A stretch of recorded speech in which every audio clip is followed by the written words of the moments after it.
So I had a subscriber reach out and ask me what I would do in a situation where I had a larger gap welding aluminum. So I went ahead and I started brainstorming how I could come up with some ways here to make some welds that weren't perfect. Basically what I did was I took this top piece before I put it on and I cut it about 1/8 of an inch shorter. So both sides got a decent little gap. No big deal, right? The other sides are good. Nice, clean, good fit like you'd want on an outside corner joint. And I thought, you know what? We'll go ahead and we'll fit some pieces up. So this right here is 2 pieces a 1/4 inch. And it's got about an 1/8 inch gap in between.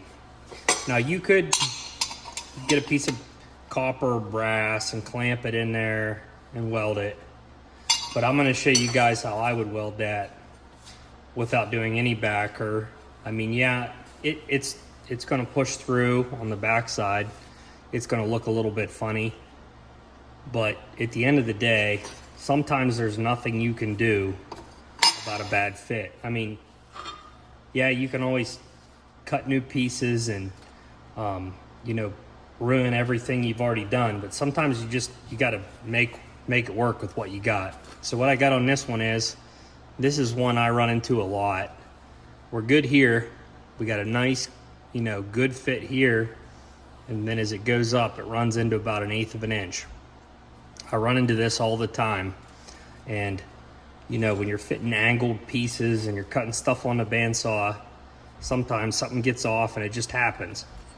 And a lot of times I can just, you know, if you got to go in and fill a little bit here and buff it down and then cap it, a lot of times you can't even tell. Now that there, you're going to see it when it's done. But we should be able to set this up and weld this without any backer, you know, and it look good. I do know that if you're doing anything that the inside needs to be clean on, you should have a backing gas on this. I know some people will say, oh, you're crazy, aluminum's not reactive, but if you do any aluminum piping and it's open root, if you run a backing gas, the backside looks perfect. There's some good videos out there. I know Travis Fields did some videos on open root aluminum pipe with a backing gas, and you know, you can make a root pass look really good having an argon backer. If you don't, you're going to get a real, you know, I'll show you guys when I'm done, but it'll be real erratic looking on the inside. It'll be pushed in. Not that there's really anything wrong with that, but if it was a piece of pipe or something that a product was flowing through, you wouldn't want that, obviously. Intercooler, stuff like that, it's not a big deal. So I'm gonna go ahead and show you guys how I would weld this, and we'll go from there. So basically we're gonna weld this just like any other outside corner joint. We're gonna run it a little bit colder, and we're gonna have to push more wire because the gap's bigger. But really, it's not that big a deal. It's not like welding stainless with a big gap. It's not like, you know, you're not gonna have to light up and work it back and forth. We're gonna light up here on attack, and we're gonna keep our torch angle. We're gonna run a little bit steeper torch angle than we normally would, and we're gonna push that wire into the root. And you'll see when you do that, it's just gonna fill in and it's gonna weld totally normal.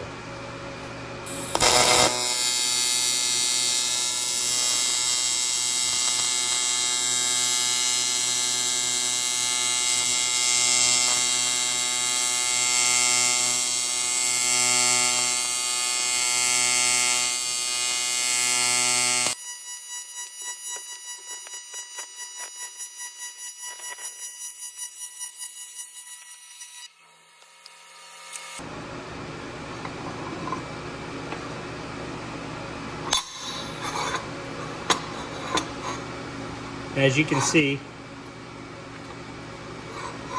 the camera will focus. That welded really good. So really, you know, didn't do a whole lot different. I worked the pedal a little bit off and on the heat and just, you know, push that wire into the root. All right, let's do some more. So this here is the one we're going to start out with a good fit, and then as we go, it's going to get bigger. So we're going to start out, you know, pretty much the same. We're going to add wire nice and consistent, and then as it starts getting bigger, we're going to, you know, back off the heat a little bit and start feeding more and more wire to get that same consistent look on the outside.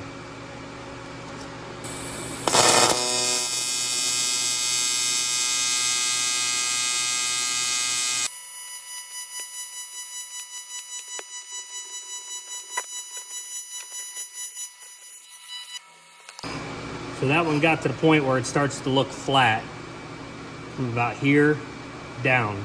So all I'm gonna do is I'm gonna come back here to where it looks nice and consistent. I'm gonna light up right past that, and I'm gonna fill this low spot in and try to blend it in and make it look like one consistent nice weld.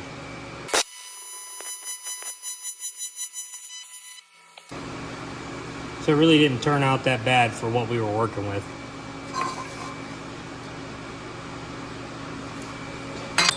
For this piece here, we're going to do the same thing. We're going to light up here on the corner, and we're going to push that wire right into the root, nice and consistent as we come along, and make sure we're building it up. If it looks like we're pushing too much, we'll back off the heat a little bit.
So yeah, what you guys seen there at the end of the cube was something I talked about in one of my videos before. I forgot to drill a hole in it. It's my fault. I'll come across there right as I went to seal it, it blew out. You know, I'm not afraid to show that. I think that's a learning experience for somebody. I know better, but I still did it. But, you know, was still able to seal it up. But yeah, like you gotta have some way for that gas to escape this little chamber as you're welding it. And right there's a good example. But welds look okay. Nothing perfect. I hope that helps somebody. And you know, basically what I've been taught and what I know is when you got that big gap, you're gonna light up on your tack or wherever. Once you get the metal bridged across, as you start feeding wire, you're gonna wanna back off the heat and push the wire in and fill that void. And even if you gotta go back and forth a little bit is okay. I didn't mess with the frequency, I didn't mess with the balance, I left everything where it was on my last video. 30% balance, 125 Hertz. I was working the pedal a little bit. I think the machine set at like 265 amps. It's really not that big a deal to weld a gap on aluminum. Now, obviously, if you get over 1/8 of an inch, it's gonna start getting interesting, and you're gonna have to run multiple passes to fill that. I did some turbo housings a while ago, and they were cast aluminum, and they had a 1/4 inch gap in them. And what I ended up having to do was to run multiple passes around it. And because it was a cast, we used a 40-43 filler wire. So I ran, you know, multiple passes around until I could fill that in, and then one pass around the whole thing to cap it real nice. When these covers were done, they were going to get machined back to a flat surface. And when the customer machined them, he called me and he says, hey, we got a problem. And there was a lot of porosity in them, and ended up not being able to use them. I felt pretty bad. And, you know, really what I learned from that is when something's being machined like that, you really have no idea what you're getting yourself into. Plus it being a cast, you don't know either. But we ran some test pieces and tested some stuff, and what we actually came up with was we had a bad batch of filler wire.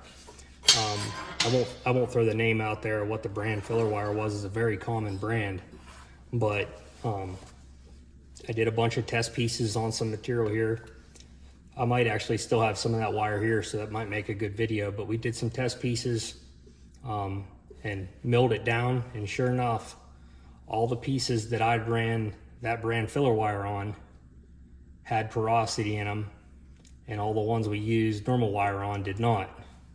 So it is what it is, but I hope that video helps somebody, and like and subscribe.